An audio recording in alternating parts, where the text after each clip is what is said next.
All right, one more short video for today. This is Workbook Lesson 2 of the workbook in A Course in Miracles. Here we go. I have given everything I see in this room, and then in brackets, on this street, from this window, in this place, end of brackets, all the meaning that it has for me.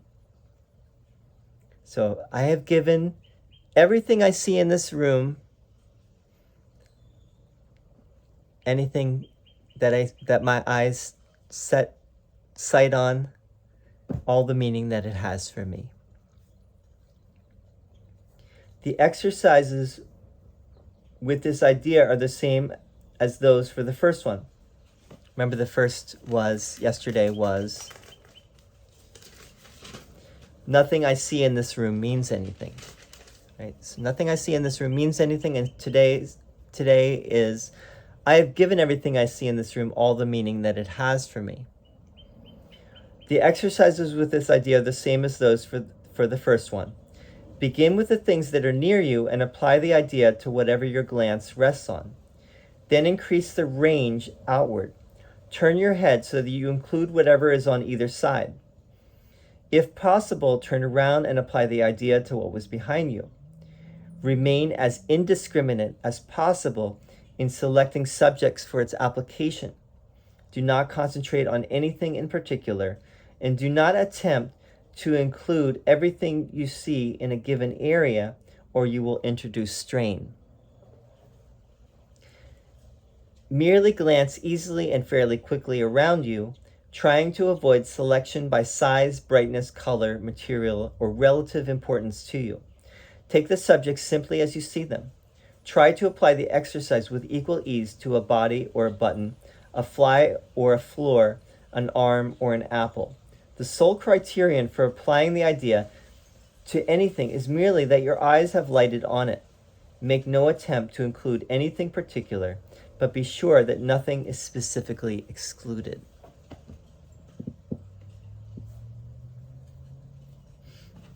It's interesting, Jesus says, remain as indiscriminate as possible in selecting subjects for its application.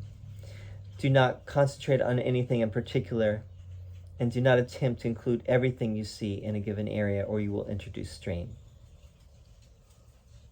So there's a leisurely, Jesus said, do these exercises in a leisurely way. Don't strain yourself. Be indiscriminate. We're learning, this whole course, you could say, is we're learning discrimination. Right? We're learning discernment, and we're learning discrimination in a good way. Discrimination, we usually think of discrimination in a bad way, like discriminating against people, for example. Like this person is better than another, this person is higher, this person is lower. And the same thing with things. This thing is better than that thing. And here we're trying to see everything with equal vision. And I just want to bring in the Bhagavad Gita for a moment. Again, I keep talking about the Gita. In the Bhagavad Gita, there's these different levels of the mind that come from the Sankhya Yoga philosophy, on which yoga is actually based. It's based in Sankhya philosophy, which is this ancient philosophy. It goes way back. And the sage that is associated with the school is named Kapila, Kapila. And it's been pointed out that it's very similar to Kabbalah, Kapila, Kabbalah. There could be a connection, who knows?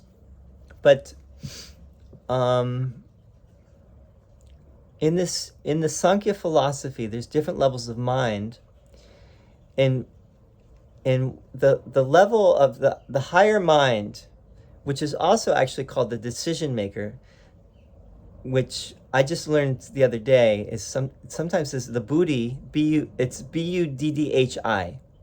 This is also where we get the word Buddha. Buddha means awakened consciousness, or the one that has gotten to that place of discernment and discrimination, they have rose above the battleground, right? They've gotten above the battleground. And Krishna in the Bhagavad Gita calls this yoga buddhi yoga.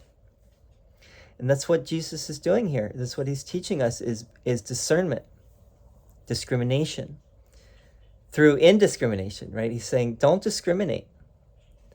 Be indiscriminate. Be indiscriminate, and you will learn true discrimination, right? True discernment. And that is buddhi. What else did I want to say about that?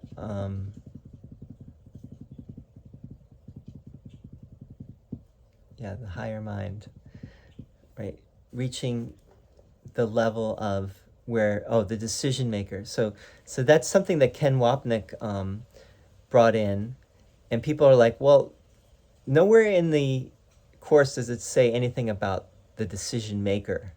It talks about decision making, but it doesn't talk about a decision maker. So where did that come from, Ken? Did you just make that up? I actually think that probably Ken, I would have to look into that, but Ken probably was taking it from this idea of the buddhi, the decision-making part of the mind, the part of our mind that chooses between the only two possible choices, which is love or fear, right? The love that we truly are, versus the fear, what we are truly not. Fear is false evidence appearing real. And another great one is face everything and run, or face everything and rise, right? It's an acronym. Face everything and run, or face everything and rise. So the buddhi, or the decision maker, is that part of our mind that we are tapping into, through doing this course and through reading and studying and practicing and engaging with the course.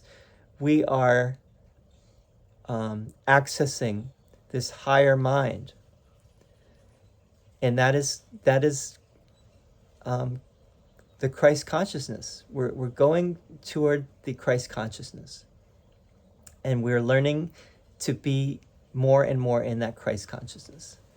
And so these lessons are designed to bring us there. And I hope that was good for today.